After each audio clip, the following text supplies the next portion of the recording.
রাষ্ট্রের দেয়া অর্পিত দায়িত্ব গ্রাম পুলিশ বাহিনীর সদস্যরা রাত দিন 24 ঘন্টায় নিরলসভাবে পালন করে যাচ্ছে রাষ্ট্রের অত্যন্ত প্রহরী হয়ে। বিশেষ করে বাংলাদেশ গ্রাম পুলিশ বাহিনীর সদস্যরা রাষ্ট্রকে নিরাপদে রাখার মাধ্যমে গ্রাম পুলিশ বাহিনীর সদস্যদের শুধু চাওয়া দুবেলা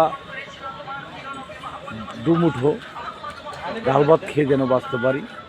গ্রাম পুলিশ বাহিনীর সদস্যদের একটি আইন শৃঙ্খলা বাহিনীর সদস্য, তাই গ্রাম পুলিশ বাহিনীর সদস্যদের আইনগতভাবে মহামান্য হাইকোর্টের ঐতিহাসিক রায়টি যেন দ্রুতই বাস্তবায়ন করে গ্রাম পুলিশ বাহিনীর সদস্যদের 230 বছরের দাসত্ব মুক্তি প্রদান করে এবং রাষ্ট্রের সকল গ্রাম পুলিশ সদস্যরা যেন তার পরিবার পরিজন নিয়ে ডাল ভাত খেয়ে বাঁচতে পারে। আপনারা সকলেই জানেন গ্রাম পুলিশ বাহিনীর সদস্যরা আজকে স্ত্রী সন্তান বাবা মা সকলের কাছেই আমরা অপরাধী। এই অপরাধীটা কেন তা জানেন? আমরা এই গ্রাম পুলিশে চাকরি করি তাই, কারণ আমরা আশা করেছি আমাদের রাষ্ট্রের সেবা করব। আসলে রাষ্ট্রের সেবা করছি আধারে অনাহারে থেকে। এই তো গ্রাম পুলিশের জীবন জীবিকা। তো গ্রাম পুলিশ বাহিনীর সদস্যরা যেন রাত দিন 24 ঘন্টা কাজের বিনিময়ে তারা পরিবার পরিজন নিয়ে বাঁচতে পারে।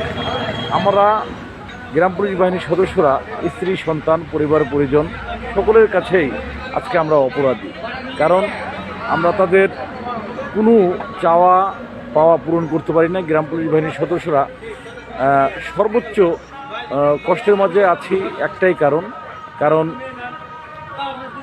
ছোট বাচ্চাটা যখন একটা আবদার ধরে তার আবদার মেটাতে পারি না। বাবা মার যে চাওয়া পাওয়া তাদের ওষুধ কিনে দিতে পারি না এবং বাবা মায়ের যে একটু ভালো ডাক্তারের কাছে নিতে পারি না। স্ত্রীর যে আশা একটা ভালো শাড়ি কিনে দিতে পারি না, কারণ হলো আমরা যে বেতন পাই সে বেতনে গ্রাম পুলিশ বাহিনীর সদস্যরা এই দ্রব্যমূল্যের ঊর্ধ্বগতির বাজারে আসলে বেঁচে থাকাটাই খুবই কষ্টসাধ্য হয়ে গেছে। আমরা সকল গ্রাম পুলিশ বাহিনীর সদস্যদের পক্ষ থেকে রাষ্ট্রের ঊর্ধ্বতন সকল কর্মকর্তাদের প্রতি বিনয়ের সাথে অনুরোধ করছি, আপনারা গ্রাম পুলিশ বাহিনীর সদস্যদের এই কষ্টের কথাগুলো এই কষ্টগুলো তুলে ধরুন এবং মহামান্য হাইকোর্টের ঐতিহাসিক রায়টি বাস্তবায়নের মাধ্যমে গ্রাম পুলিশ বাহিনীর সদস্যদের 230 বছরের দাসত্ব থেকে মুক্তি করুন। এই প্রত্যাশাই করছি রাষ্ট্রের সকল ঊর্ধ্বতন কর্মকর্তার প্রতি। আমরা রাষ্ট্রের দেয়া অর্পিত দায়িত্ব সঠিকভাবে পালন করছি। রাত দিন 24 ঘন্টা নিরলসভাবে রাষ্ট্রের অত্যন্ত প্রহরী হয়ে দায়িত্ব পালনের মাধ্যমে সকলকে ধন্যবাদ। সকলেরই আশা করছি আপনাদের মূল্যবান মতামতের মাধ্যমে আমাদের জানাবেন।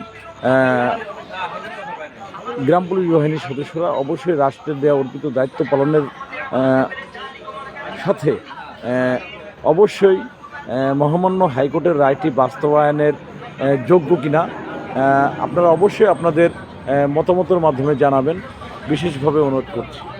সকলকে ধন্যবাদ।